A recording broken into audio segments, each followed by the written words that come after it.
မင်္ဂလာပါခင်ဗျာကျွန်တော် YouTube channel မှာကြိုဆိုလိုက်ပါတယ်မိတ်ဆွေတို့ကိုဒီဗီဒီယိုဖိုင်လေးမှာဘုသူရအဖြစ်မျှဝေပေးချင်တာကတော့ Autogear ကားတွေမှာအသုံးပြုတဲ့ PRNDL ပေါ့နော်ဒါတွေနဲ့ပတ်သက်ပြီးတော့မိတ်ဆွေတို့ကိုဘုသူရအဖြစ်မျှဝေပေးချင်တာဖြစ်ပါတယ်Autogear ကားတွေမှာအသုံးပြုတဲ့ဒီ shape ကနေပြီးတော့ရွှေ့တဲ့နံပါတ်တွေကပေါ့နော် P ဆိုတာကဘာလဲ R ဆိုတာကဘာလဲ N ဆိုတာကဘာလဲ D ဆိုတာကဘာလဲပေါ့နော်2ဆိုတာကဘာလဲ L ဆိုတာကဘာလဲပေါ့နော်ဒါတွေကတော့မိတ်ဆွေတို့တော်တော်များများသိပြီးသားဖြစ်ပါတယ်တချို့မသိရသေးတဲ့မိတ်ဆွေတွေအတွက်ကိုဒီဗီဒီယိုဖိုင်လေးနဲ့ဘုသူရအဖြစ်မျှဝေပေးခြင်းပဲဖြစ်ပါတယ်ဒါကတော့ P ပဲဖြစ်ပါတယ်ဒီနေရာလေးပေါ့နော်ဒီနေရာလေးကတော့ဒါ P မှာထိုးထားတာဖြစ်ပါတယ် P ဆိုတာကတော့ဒါ parking ပေါ့နော် parking အနေထားဖြစ်တဲ့အတွက်ကားလေးဘိန်းလုံးကလုံးဝရက်တက်နေတဲ့အချိန်မှာဆိုလို့ရှိရင် P ကိုထိုးထားပြရမှာပဲဖြစ်ပါတယ် parking မှာထားမယ်ပေါ့နော်ဒါကားကိုရက်တက်နေတယ်ဆိုလို့ရှိရင် P ဆိုတဲ့နေရာလေးမှာထားလိုက်မယ်ဆိုလို့ရှိရင်ဒါကကားကလေးဘိန်းလုံးကလုံးဝရက်တက်သွားမှာပဲဖြစ်ပါတယ် P ဆိုတာကတော့ parking ဆိုတဲ့အနေထားပဲဖြစ်ပါတယ်ဆိုတာကတော့ reverse ပေါ့နော် reverse ဆိုတာကတော့ကားနောက်ဆုတ်တဲ့အချိန်မှာအသုံးပြုတာပဲဖြစ်ပါတယ်အဲ့ဒီလိုပဲကားနောက်ဆုတ်တဲ့အချိန်မှာအသုံးပြုတာဖြစ်တဲ့အတွက်မိတ်ဆွေတို့အနေနဲ့ကားနောက်ဆုတ်ချင်တယ်ဆိုလို့ရှိရင်ကိုထိုးမယ်ဒါပေမဲ့ကားရဲ့လေးဘိန်းလုံးကလုံးဝရက်တက်နေတဲ့အချိန်မှသာမိတ်ဆွေတို့အနေနဲ့ကိုထိုးပေးတင်တာဖြစ်ပါတယ်အဲ့လိုမဟုတ်ဘဲနဲ့ကားကရှေ့ကိုသွားနေတာအဲ့ချိန်မှာကိုထိုးတယ်ဆိုလို့ရှိရင်ဂီယာပေါက်နာစီမှာပဲဖြစ်ပါတယ်ဒါကြောင့်မို့ကိုထိုးတဲ့အခါမှာဆိုလို့ရှိရင်မိတ်ဆွေတို့အနေနဲ့ကားလေးဘိန်းလုံးကလုံးဝရက်တက်တဲ့အချိန်မှသာထိုးတင်တာဖြစ်ပါတယ်နောက်ထပ်တစ်ခုကတော့ N ပေါ့နော် N ဆိုတာကတော့ကျွန်တော် neutral ဖြစ်ပါတယ် neutral ဆိုတာကတော့ကားကဥမာအနေနဲ့ neutral ကိုထည့်ထားတဲ့အဓိကရည်ရွယ်ချက်ကတော့ကားဆွဲဖို့အတွက်ပဲဖြစ်ပါတယ်Autogear ကားတွေမှာဆိုလို့ရှိရင်အကြောင်းမျိုးကြောင့်ကားကပြတ်သွားတဲ့အခါမှာကားဆွဲဖို့အတွက်ဆိုလို့ရှိရင်သို့မဟုတ်ကားတွန်းဖို့အတွက်ပေါ့နော်စနှိုးမရလို့ကားကိုတွန်းရွှေ့မယ်သို့မဟုတ်ကားကိုဆွဲသွားမယ်ဆိုလို့ရှိရင် N မှာထားပြီးတော့မှကားကိုဆွဲပြရမှာဖြစ်ပါတယ်ခြားသောဂီယာတွေဖြစ်တဲ့ P တို့ R တို့D တို့2တို့ A တို့ S တို့ပေါ့နော်အဲ့ဒါတွေမှာဆိုလို့ရှိရင်တော့လုံးဝကားဆွဲလို့မရဘူး။ဘာကြောင့်လဲဆိုတော့ဂီယာဝင်နေတာဖြစ်တဲ့အတွက်ကိုကားဆွဲလို့မရတာဖြစ်ပါတယ်။ဒါကြောင့်မို့မိတ်ဆွေတို့အနေနဲ့ကားဆွဲကျင်တာတို့ကားတွန်းကျင်တာတို့ကားရွှေ့ကျင်တာတို့ပေါ့နော်ကားကိုတွန်းရွှေ့ကျင်တာတို့ဆိုလို့ရှိရင်တော့ N မှာထားပြီးတော့ရွှေ့ပြရမှာပဲဖြစ်ပါတယ်။နောက်ထပ်အမျိုးအစားတစ်ခုကတော့ D ပဲဖြစ်ပါတယ်ဒါပေါ့နော် D ဆိုတာကတော့ drive ပဲဖြစ်ပါတယ် drive ဆိုတာကတော့ကားကိုရှေ့ကိုမောင်းနှင်ခြင်းနဲ့ဆိုလို့ရှိရင်အသုံးပြုတာဖြစ်ပါတယ်ဥမာအနေနဲ့ Autogear ကားတွေမှာဂီယာက၄ချက်ရှိတယ်ဆိုလို့ရှိရင် D လို့အသုံးပြုထားတယ်ဆိုလို့ရှိရင်၄ချက်လုံးကိုသူ့ရဲ့ speed လိုက်အခြေအနေပေါ်မူတည်ပြီးတော့ချိန်ပြီးသွားတာပဲဖြစ်ပါတယ်ဒါကတော့ Autogear ကားတွေမှာအသုံးပြုတဲ့ D ပဲဖြစ်ပါတယ်နောက်ထပ်အမျိုးအစားတစ်ခုကတော့2ပဲဖြစ်ပါတယ်2နဲ့ L နဲ့ကတော့ဂီယာကြီးတွေပဲဖြစ်ပါတယ်2ဆိုတာကတော့ကျွန်တော် Autogear ကားတွေမှာဂီယာကဥမာအနေနဲ့4ချက်ရှိတယ်5ချက်ရှိတယ်6ချက်ရှိတယ်ပေါ့နော်အစားရှိသည်ဖြင့်ရှိကြမယ်ဒါပေမဲ့မိတ်ဆွေတို့အနေနဲ့2လို့ထိုးထားတယ်ဆိုလို့ရှိရင်ဂီယာက1နဲ့2နဲ့ပဲချိန်ပြီးမှဖြစ်ပါတယ်နံပါတ်1ရဲ့နံပါတ်2ရဲ့အဲ့ဒီထိပဲချိန်ပြီးမှဖြစ်ပါတယ်အဲ့တော့ကျွန်တော်တို့အဲ့လိုဂီယာကိုတော့ဘယ်ချိန်မှာအသုံးပြုလို့ရလဲဆိုတော့ဂုံးစင်းတဲ့အခြေအနေတွေဒါမှမဟုတ်ရင်ကားဆွဲတဲ့အခြေအနေတွေဒါအပြင်ကျွန်တော်တို့ဂုံတက်တဲ့အခြေအနေတွေမှာဆိုလို့ရှိရင်2နဲ့တက်လို့ရပါတယ်အဲ့တော့2နဲ့တက်တယ်ဆိုလို့ရှိရင်ကျွန်တော်တို့ engine RPM ကတော့မြင့်နေမယ်မြင့်နေပြီးတော့ဂီယာကတော့1နဲ့2ဒါပဲချိန်သွားမှာဖြစ်တဲ့အတွက်ကိုစီပိုစားစီမှာပဲဖြစ်ပါတယ်ဒါပေမဲ့ဂီယာကြီးဖြစ်တဲ့အတွက်ကိုအားသာချက်အနေနဲ့ကတော့သူ့ရဲ့ယုံအားကပို့ပြီးတော့ကောင်းစီမှာပဲဖြစ်ပါတယ်ဒါကတော့manual gear ကားနဲ့ရှင်မယ်ဆိုလို့ရှိရင်ဂီယာကြီးအနေနဲ့ထည့်ပေးထားတာဖြစ်ပါတယ်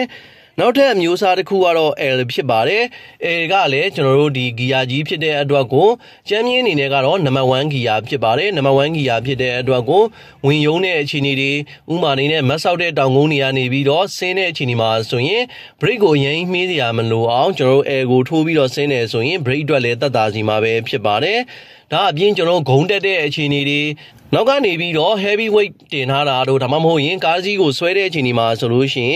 င်ဆိုတဲ့ဂီယာနဲ့ဆွဲမယ်ဆိုလို့ရှိရင်တော့ဒါဂီယာပေါက်ကိုလည်းတက်တာစီမှာပဲဖြစ်ပါတယ်ဒါကတော့ကျွန်တော်တို့ဒီ Pro ပေါက်ကားတစ်စီးမှာပါတဲ့ဆက်စီပေါ့နော်ဆက်စီမှာပါတဲ့ PRNDL ဆိုတဲ့ဂီယာတွေရဲ့အလိုလိုပုံပဲဖြစ်ပါတယ်တချို့ရဲ့ကားတွေမှာဆိုလို့ရှိရင် M ဆိုပြီးတော့ပါပါတယ် M ဆိုလို့ရှိရင်တော့ semi auto တွေဖြစ်ပါတယ် manual လို့မောင်းလို့ရတယ်ပေါ့နော် manual ကားလို့ပုံစံမျိုးမောင်းလို့ရတယ်ကျွန်တော် gear ကိုရှေ့ကို flat back ကိုတိုးမယ်ဆိုလို့ရှိရင် gear ကတိုးသွားတယ်ဥမာ1ဆိုလို့ရှိရင်2 3 4အစရှိသဖြင့်တိုးသွားတယ်အနှုတ်ဘက်ကိုသွားမယ်ဆိုလို့ရှိရင်တော့ gear ကလျော့သွားမှာပဲဖြစ်ပါတယ် gear down တဲ့ပုံစံမျိုးဖြစ်သွားမယ် M ကတော့ manual gear ပုံစံမျိုးမောင်းနေတာပဲဖြစ်ပါတယ်ဒါအပြင်တချို့ရဲ့ကားတွေမှာဆိုလို့ရှိရင် S ဆိုပြီးတော့ပါပါတယ် S ဆိုတာကတော့ sport gear ပုံစံမျိုးအသုံးပြုတာဖြစ်ပါတယ် sport ဆိုတဲ့ဟာပါလာတယ်ဆိုလို့ရှိရင်တော့ auto gear ကားတွေမှာမောင်းနေတဲ့အခါမှာကားရဲ့ရုံးအားကိုပို့ပြီးတော့ကောင်းအောင်လုပ်တာဖြစ်တဲ့အတွက် number 1နဲ့ number 2 chain နဲ့အတော်အတွင်းမှာ engine RPM တော်တော်မြင့်မှသာ1နဲ့2ကိုချိန်မိတာဖြစ်ပါတယ်ရိုးတန်းကျွန်တော်D ပဲထိုးထားတယ်ဆိုလို့ရှိရင်1နဲ့2နဲ့ချိန်တာကတော်တော်လေးမြန်ပါတယ်အဲ့လိုမဟုတ်ဘဲနဲ့ S ကိုထိုးထားတယ်ဆိုလို့ရှိရင်တော့1နဲ့2နဲ့သူ့ဘာသူချိန်သွားတဲ့အချိန်မှာ engine RPM ကတော်တော်လေးကိုမြင့်သွားတဲ့အချိန်မှသာ2ကိုချိန်တယ်အဲ့ဒီလိုပဲ2နဲ့3ချိန်တဲ့အချိန်ကလည်းတော်တော်လေးကြာပါတယ် sport type ဖြစ်တဲ့အတွက်သူ့ရဲ့ရုံးအားကိုပို့ပြီးတော့ကောင်းအောင်လုပ်ထားတာဖြစ်တဲ့အတွက်ကိုကျွန်တော်အရှိန်ကိုပေါ့နော်မြန်မြန်တင်လို့ရအောင်လုပ်ထားတာဖြစ်တဲ့အတွက်စီတော့ပိုစားပါတယ်ဒါပေမဲ့ကားကတော့ကျွန်တော် speed တင်တဲ့အချိန်မှာဆိုလို့ရှိရင်တော့တော်တော်လေးကောင်းပါတယ် S ပေါ့နော်ဒီကားမှာကတော့ S ဆိုတာကတော့မပါပါဘူးဒီကားမှာပါလာကတော့ PRNDL ဆိုပြီးတော့ပါတာပဲဖြစ်ပါတယ်ဒါကြောင့်မို့ make sure တို့အနေနဲ့auto gear ကားတွေမှာဆိုလို့ရှိရင်ဒီ gear တွေကိုပေါ့နော်အသုံးပြုတာကတော့ make sure တို့နဲ့တည်ပြီးသားဖြစ်ပါတယ်ဒီဟာတွေကတော့အကုန်လုံးတည်ပြီးသားပဲဖြစ်ပါတယ်ဒါပေမဲ့မသိရသေးတဲ့ make sure တွေအတွက်ရည်ရွယ်ပြီးတော့ဒီ video file လေးနဲ့မျှဝေခြင်းပဲဖြစ်ပါတယ်ဒါအပြင်အရေးကြီးတဲ့အချက်တွေကတော့ make sure တို့အနေနဲ့ပီထိုးမယ်ဆိုလို့ရှိရင်ပေါ့နော်ပီကိုထိုးမယ်ဆိုရင်ကားဘိန်းလေးဘိန်းလုံးကလုံးဝရက်တက်နေပြီဆိုတော့အချိန်မှသာပီထိုးတင်တာဖြစ်ပါတယ်အဲ့လိုမဟုတ်ဘဲနဲ့လေးဘိန်းလုံးကလည်းမရက်တက်နေဘဲနဲ့ပီထိုးတယ်ဆိုလို့ရှိရင်ဂီယာပေါက်ထဲမှာရှိနေတဲ့လော့တွေကကျိုးသွားနိုင်ပါတယ်ဒါကြောင့်မို့မိတ်ဆွေတို့အနေနဲ့အဲ့ဒီချက်ကိုလည်းသေချာ queue site စီခြင်းပါတယ်နောက်တစ်ချက်အနေနဲ့ကကျွန်တော်တို့ R ပေါ့နော် R ကိုထိုးမယ်ဆိုလို့ရှိရင်လည်းကားရဲ့လေးဘိန်းလုံးကလုံးဝရက်တန်းနေမှသာ R ကိုထိုးသင့်ပါတယ်ရှေ့ကိုသွားနေတဲ့အချိန်မှာ R ကိုရုတ်တရက်ထိုးလိုက်တယ်ဆိုရင်ဂီယာပေါက်နာပါတယ်အဲ့ဒီလိုပဲ D ကိုထိုးမယ်ဆိုလို့ရှိရင်လည်းမိတ်ဆွေတို့အနေနဲ့ကားလေးဘိန်းလုံးကလုံးဝရက်တန်းနေတဲ့အချိန်မှသာ D ကိုထိုးသင့်တာဖြစ်ပါတယ်အဲ့လိုမဟုတ်ဘဲနဲ့ကားကနောက်ကိုရွေ့နေတဲ့အချိန်မှာ D ကိုဖမ်းထိုးလိုက်တယ်ဆိုရင်ဂီယာပေါက်နာစေပါတယ်ဒါပေမဲ့မိတ်ဆွေတို့အနေနဲ့ကားကိုမောင်းနေရင်လည်း D2L အစရှိသည့်ဖြင့်ဒါတွေကတော့မိတ်ဆွေတို့အနေနဲ့လိုသလိုပြောင်းလို့ရပါတယ်ဥမာကားကရှေ့ကိုပေါ့နော်ရွေ့နေတဲ့အချိန်မှာပဲဒီကနေပြီးတော့2ကိုပြောင်းမယ်2ကနေပြီးတော့ L ကိုပြောင်းမယ်ဒါကကြိုက်သလိုလုပ်လို့ရပါတယ်အဲ့ဒီလိုပဲ L ကနေပြီးတော့2ကိုပြောင်းမယ်2ကနေပြီးတော့ D ကိုပြောင်းမယ်ဒါကလည်းမိတ်ဆွေတို့အနေနဲ့ကြိုက်သလိုလုပ်လို့ရပါတယ် brake ပေါ်အသာလေး6လေးနည်းလေးတင်လိုက်တာနဲ့ကိုလော့ကပြုတ်တယ်ပြုတ်တဲ့အချိန်မှာမိတ်ဆွေတို့အနေနဲ့2တွေ L တွေကိုလိုသလိုပြောင်းလို့ရမှာပဲဖြစ်ပါတယ်ဒါကတော့မိတ်ဆွေတို့ကို auto gear ကားမှာအသုံးပြုတဲ့ဒီ shift lever လေးတွေကဘယ်လိုပုံစံမျိုးနဲ့ရွှေ့လို့ရလဲဆိုတာကိုမိတ်ဆွေတို့ကိုဘူတာဖြစ်မျှဝေပေးတာဖြစ်ပါတယ်ဒါကတော့ gear ရဲ့ auto gear တွေကတော့ဒါမိတ်ဆွေတို့အနေနဲ့လည်းဒါတည်ပြီးသားဖြစ်ပါတယ်ဒါပေမဲ့လည်းတချို့ရဲ့အချက်လေးတွေကိုသတိထားနိုင်အောင်မိတ်ဆွေတို့ကိုဘူတာဖြစ်မျှဝေတာဖြစ်ပါတယ်နောက်တစ်ချက်အနေနဲ့ကတော့ဒီ N ပေါ့နော် N ကလည်းကျွန်တော်တို့ N ကိုထိုးတဲ့အခါမှာအဓိကသူ့ရဲ့ထည့်ထားတဲ့ရည်ရွယ်ချက်ကမိတ်ဆွေတို့ကိုထပ်မရှင်းပြခဲ့သလိုပဲကားဆွဲတဲ့အချိန်မှာသုံးမယ်ကားကိုကျွန်တော်တို့တွန်းရွှေ့တဲ့အချိန်မှာသုံးမယ်ပေါ့နော်ဒီအတွက်ပဲရည်ရွယ်တာဖြစ်ပါတယ်ဒါပေမဲ့တချို့ကကြတော့ဂုံးစင်းတွေမှာစီစားတက်တာအောင်ဆိုပြီးတော့ free ရိုက်တယ်ဆိုပြီးတော့အန်ကိုရွှေ့တယ်အန်ကိုရွှေ့လိုက်တဲ့အချိန်မှာဘာဖြစ်လဲဆိုတော့ brake ကိုပို့ပြီးတော့မှီးရတာဖြစ်တဲ့အတွက် brake ကိုလည်း overload ဖြစ်စေပါတယ်ခံမသိရင် brake ကပူပြီးတော့ brake short တဲ့ပြဿနာကိုလည်းကြုံတွေ့နိုင်ပါတယ်ဒါကြောင့်မို့မိတ်ဆွေတို့အနေနဲ့ဂုံးစင်းတဲ့အချိန်မှာကတော့ကားကိုတောင်ကုန်းတောင်တက်တွေပေါ့နော်ဂုံးကနေဆင်းလာတဲ့အချိန်မှာကတော့ N ကိုလုံးဝမထိုးသင့်ပါဘူးဒီ N ပေါ့နော် N ကိုလုံးဝမထိုးသင့်ပါဘူး free ရိုက်တာပေါ့နော် free ရိုက်ပြီးတော့လုံးဝမဆင်းသင့်ဘူးဒါအပြင်တချို့ကကြတော့ဒီမီးပွိုင်နေမိတဲ့အခါမှာဆိုလို့ရှိရင် N ကိုထားတယ်ပေါ့နော်ဒါကလည်းကျွန်တော်တို့ဒီကိုယ့်ဘိုင်ကိုကိုယ့်ရဲ့ကားကိုတေချာသတိထားနိုင်နေဆိုရင်တော့တိတ်ပြဿနာမရှိပေမဲ့လေဒီခါလေးကြရင်ဒီ N ကိုထားတဲ့ပြဿနာကလည်းတော်တော်လေးကြီးပါတယ်ဘာကြောင့်လဲဆိုတော့ကားမီးပွိုင်မိနေတဲ့အချိန်မှာဒီကိုထားတယ်ဆိုရင် CRN နည်းနည်းလေးတုံပါတယ်။ဘာကြောင့်လဲဆိုတော့ engine လည်းနည်းတုံနေတာဖြစ်တဲ့အတွက် CRN ကတုံနေတယ်။ဒါကြောင့်မို့မိတ်ဆွေတို့က N ကိုထားတယ်သို့မဟုတ် P ကိုထားတယ်ပေါ့နော်။အဲ့တော့ N ကိုထားတာဘာပြဿနာရှိလဲဆိုတော့ကျွန်တော်မီးပွိုင်စိမ့်တဲ့အချိန်မှာကိုကဒီကိုထိုးထားတယ်လို့ထင်ပြီးတော့ ဒီလီဘာကိုကောက်ပြီးတော့နင်းလိုက်တယ်ပေါ့နော်ဒါပေမဲ့ကားကမထွက်ဘူးအဲ့ချိန်မှာရုတ်တရက်ကြောင်သွားပြီးတော့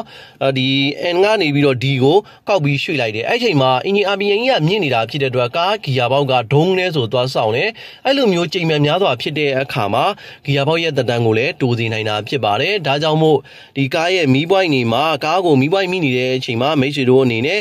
N ကိုလုံးဝမထားသင့်ဘူးအဲ့ဒီလိုပဲဂုံးစင်းတဲ့အချိန်မှာလည်းမိတ်ဆွေတို့အနေနဲ့ N ကိုထားပြီးတော့ဂုံးစင်းခြင်းကိုလည်းရှောင်ကျဉ်ပေးရမှာပဲဖြစ်ပါတယ် brake ကို overload ဖြစ်စေပြီးတော့မိတ်ဆွေတို့အနေနဲ့ဒါ brake short တဲ့ပြဿနာ brake ပေါက်တဲ့ပြဿနာတွေအထိဖြစ်နိုင်တာဖြစ်တဲ့အတွက် auto gear ကားတွေမှာ free ရိုက်တာကတော့စီစားတတ်တာတော့တိတ်မသိတာပါဘူး